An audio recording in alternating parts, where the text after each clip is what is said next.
મારા વાલા પ્રિયો, ઈશુના નામે તમને પ્રેમાળ શુભેચ્છાઓ। શું તમે અહીં માછીમારોની હોડીઓ જોઈ રહ્યા છો? આ રામેશ્વરમ નામનું એક સ્થળ છે ને, તમિલનાડુની અંદર જે દક્ષિણ તમિલનાડુ છે તેના દરિયા કિનારે આ એક ખૂબ જ એવું વિશાળ શહેર આવેલું છે અને અહીં જે મોટાભાગના માછીમારો છે તે અહીં જ પોતે રહેતા હોય છે। અહીં હજારો હોડીઓ છે, આ તે હોડીઓનો એક જ ભાગ છે। ઘણી બધી હજાર હોડીઓ, નાની અને મોટી હોડીઓ, આ પણ એક મોટી હોડી છે। તેમની પાસે ઘણી વિવિધ પ્રકારની હોડીઓ હોય છે। આ હોડીઓનો ઉપયોગ કરીને તેઓ માછીમારી કરવા માટે સમુદ્રમાં જાય છે। તેથી હું સમુદ્ર પાસે માછીમારી માટે જે વપરાય છે તેવી હોડીઓ પાસે ઊભો છું। ઈસુ ગાલિલના સમુદ્ર કિનારે ચાલતા ગયા હતા અને થોડાક માછીમારોને પોતાના શિષ્યો તરીકે પસંદ કર્યા હતા, જેમ કે પીતર, યોહાન, આંદ્રિયા અને યાકૂબને પણ। તે માછીમારોને ઈસુએ પસંદ કર્યા અને એવા લોકોમાં બદલી નાખ્યા જેમણે આખી દુનિયાને હચમચાવી દીધી। તેથી જે માછીમાર છે તે સમુદાય માટે આપણે પ્રાર્થના કરવાની જરૂર છે। પ્રભુએ તેમને પસંદ કરવા જોઈએ, તેમને બચાવવા જોઈએ। તેમણે તેમને પીતરની જેમ, આંદ્રિયાની જેમ, યોહાનની જેમ, યાકૂબની જેવા બનાવવા જોઈએ। તેઓના વ્યવસાયમાં ઘણી બધી સમસ્યાઓ આવતી હોય છે। તેઓ જ્યાં માછીમારી માટે જાય છે તેઓ ઘણું બધું ગુમાવે છે। તેમને સરહદ પાર કરવાના આરોપ લગાવીને મારી નાખવામાં આવે છે। તેમની હોડી જપ્ત પણ થાય છે। તેમને ઘણું મોટું નુકસાન થાય છે। તેઓ જે સમસ્યાનો સામનો કરે છે તે મોટી છે। તેઓ આખી રાત દરિયામાં હોય છે। તેઓ જાણતા નથી કેટલા કિલોમીટર અંદર જવું પડશે, કેટલું દૂર જઈને કાર્ય કરવું પડશે, જાણતા નથી। આવી અજાણ પરિસ્થિતિની અંદર તેઓ અંધારામાં જાય છે અને માછીમારી કરે છે। આપણે તેમને પરમેશ્વરની હાજરીમાં યાદ કરીને પ્રાર્થના કરવી જ જોઈએ। સારું, આજે પ્રભુ પાસે તમારા માટે શું વચન છે, શું આમ પૂછો છો? પુનર્નિયમ તેનો 28મો અધ્યાય તેની 13મી કલમ। યહોવા તને શિર બનાવશે પણ પૂછ નહીં, અને તું ઉપર જ રહેશે ને નીચે રહેશે નહીં। પ્રભુ આ કહે છે, પરમેશ્વર તમને પૂંછડી નહીં માથું બનાવશે, તમે ઉપર રહેશો અને નીચે નહીં। તેનો અર્થ શું છે? હું તમને પ્રથમ સ્થાને મૂકીશ આવો છે। શું તમે અભ્યાસ કરો છો તે ક્ષેત્રની અંદર? હું તમને પ્રથમ સ્થાને મૂકીશ આમ કહે છે। નોકરી કરો છો, તમારા નોકરીના સ્થળે તમારી કુશળતા તે પ્રકટ થશે, તમારી શાણ પણ પ્રગટ થશે અને તમને ઉચ્ચ સ્થાને મૂકવામાં આવશે, આવું કહે છે।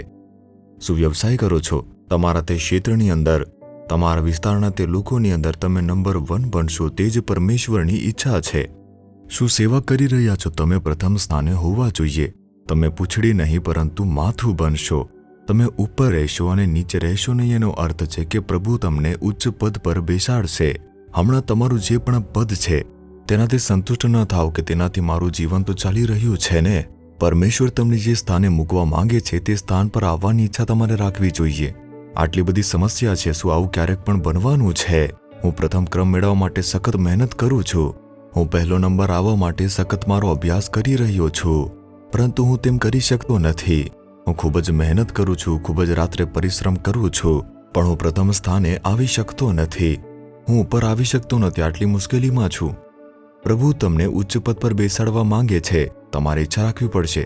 તેમને કહો કે હે પ્રભુ, તમારું આ વચન તે મારા માટે છે।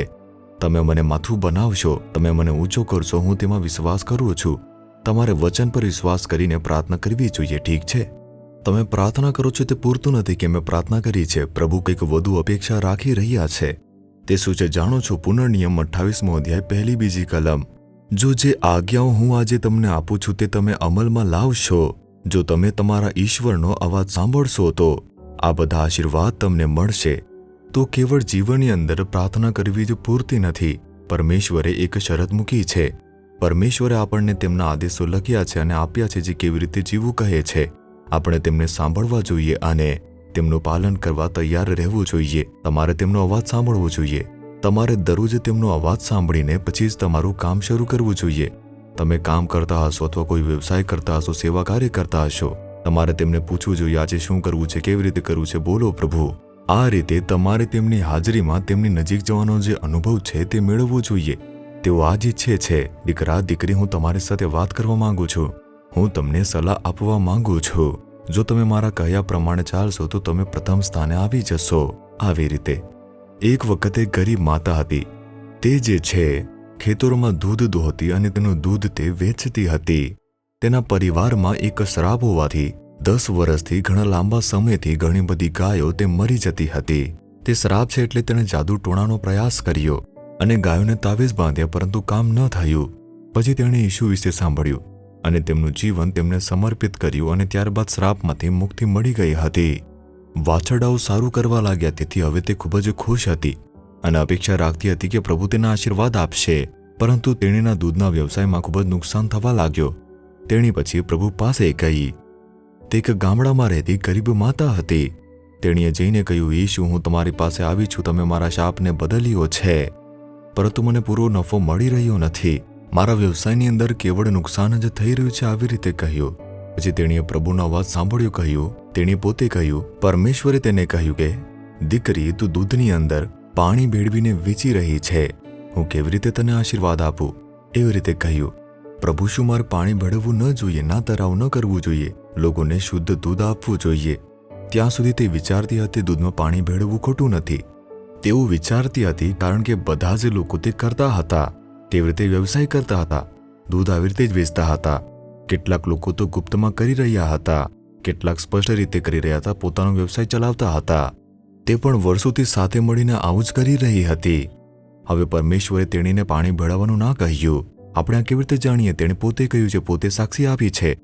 તેણીએ કહ્યું કે પરમેશ્વરે તેના હૃદયમાં સ્પષ્ટ રીતે વાત કરી છે. પરમેશ્વર એક માતા સાથે વાત કરી રહ્યા છે જે એક ગામમાં દૂધનો વ્યવસાય કરી રહી છે. શું તમારી સાથે ન કરશે? તમે તેમને પૂછતા નથી, તમે તેમની રાહ જોતા નથી. તેમની રાહ જોવાનો જે અનુભવ છે તમે મેળવો. તેણીએ કહ્યું કે પછી જ મને ખબર પડી અને મેં કોઈ પણ ભેળસેળ વિના દૂધ વેચવાનું શરૂ કર્યું અને તેના પછી મારો વ્યવસાય તે ખૂબ જ આશીર્વાદિત થયો. પરમેશ્વરે મને ઉન્નત કરી, સારા નફાથી ભરપૂર કર્યો. એ જ આશીર્વાદ છે. જોયું, એ જ પ્રભુની ઈચ્છા છે. જો તમે પ્રભુનો અવાજ સાંભળો છો અને તેમની આજ્ઞાઓનું પાલન કરવા સમર્પિત થાવ છો, આ વચનમાં નંબર 1 બનશો, તેમાં સમર્પિત થાવ, તો તમે ઉન્નત થશો. તમે પૂંછડી નહીં માથું બનશો. આવી રીતે પ્રભુએ કહ્યું છે. પોતાને અર્પિત કરી કહો, મને તે અનુભવ જોઈએ છે.